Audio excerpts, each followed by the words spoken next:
So, Jesse, when you were a kid, what did you want to be when you grew up? I think I wanted to be a shortstop. For the Dodgers? The Dodgers would have been my first choice, even though I was in Portland, Oregon, and we were many hundreds of miles from a major league franchise. Being the child of Brooklynites, the Dodgers were our team. Yeah. You mentioned early on in your book that part of the motivation for your parents to leave New York was to get away from the rhythms of Jewish life. What did you mean by that? Well, probably more my dad than my mom. My mom grew up in sort of a family of intellectuals and not particularly a religious family, whereas my dad grew up in a much more devout family, in a kosher home where there were more rules and sort of guidelines, and but even apart from that, living in New York, living in this great megalopolis of Jewish culture, there were a lot of people there like them, people that had similar life stories and backgrounds, and I think they wanted to see who they were outside of that, what they could invent on their own without sort of living up to the expectations of family, culture, the environment there. That sounds somewhat like your story in the opposite field. Yeah, even though, I mean, the funny part is I grew up, I was born in New York. I was 2 when we moved to Portland, but there were no Jews in Portland in the 1960s, or, well, probably a handful, but being Jewish was in a way not something that I was ever really conscious of. We practiced some of the kind of cultural traditions and on holiday time, but I didn't know anybody else who was Jewish, or certainly didn't know, the people who were my friends didn't know of me as Jewish per se. It felt almost like a imperceptible identity. I sort of thought I was just like everybody else. So I didn't leave Portland for quite the same reason as my parents. It wasn't like there was a culture that I wanted to get away from, but I felt that there was, I don't know, sort of something in my DNA that said you leave the place that you know to go define yourself against a new set of challenges and opportunities. And in coming to LA, I came to the place about as different as I could find. Yeah. Where were you in the social pecking order in high school? Somewhere between Soch and Stoner. What's a Soch? Soch, those were the social kids, the rich kids from up in the West Hills who drove Daddy's BMW to school and wrecked it a couple times before graduation.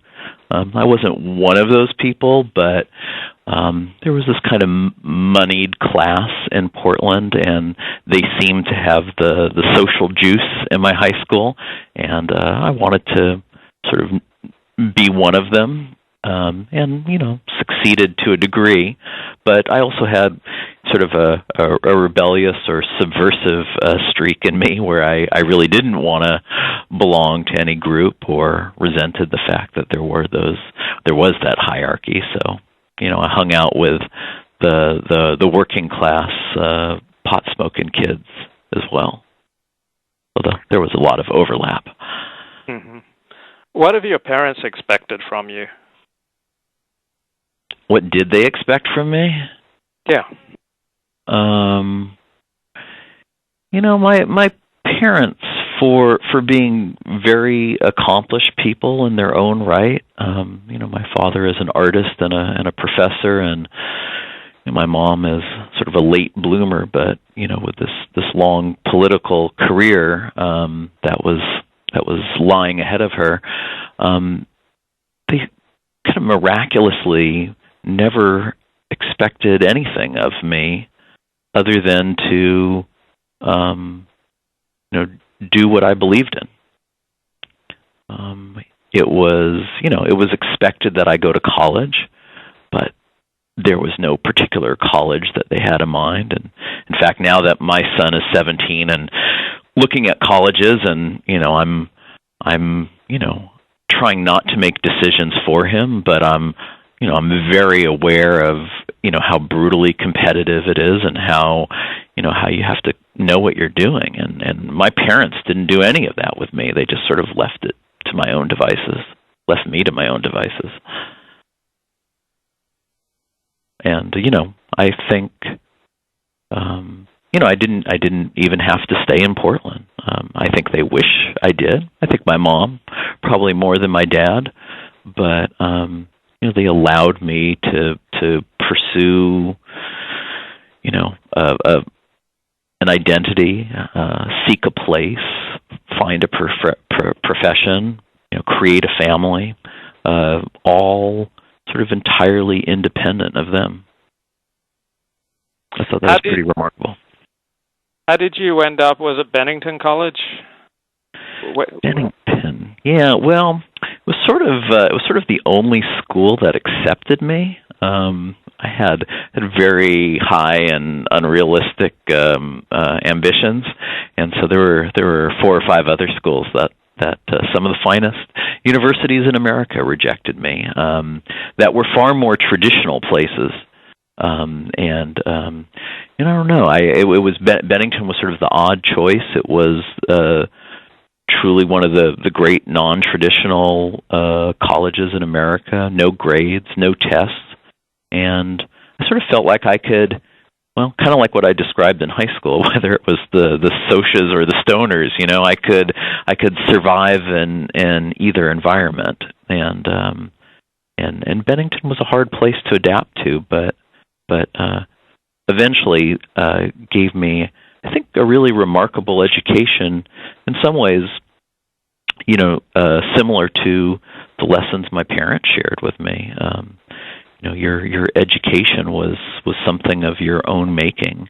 It was a very non-directed experience, and in the end, you were accountable for what you did there. And I think that sense of accountability, eventually kind of spilled into my journalism. That our stories are kind of a reflection of who we are and what we believe in and how we view the world. When did you realize you're a good writer and a good journalist?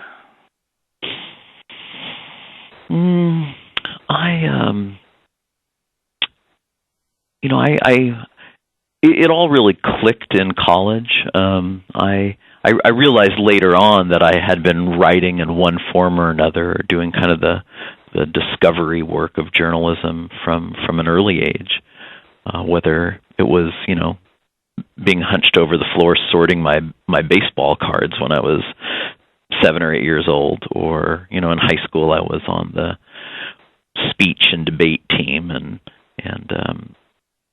which was really geeky, but I found that was a good fit for me. But it was at Bennington I had a chance to study with Joe McGinnis, who was in the midst of writing his 3rd or 4th book, which was Fatal Vision, and it was a nonfiction writing workshop, and it introduced us to the idea that journalists could be every bit as creative and dramatic as novelists or fiction writers. It just you weren't restrained just because things were true. And that got me really excited. I think if it had just been a journalism class, like a Journalism 101, or I don't think I would have even taken the class, but the fact that it was a non-traditional way of looking at the craft really appealed to me. What did you think? What do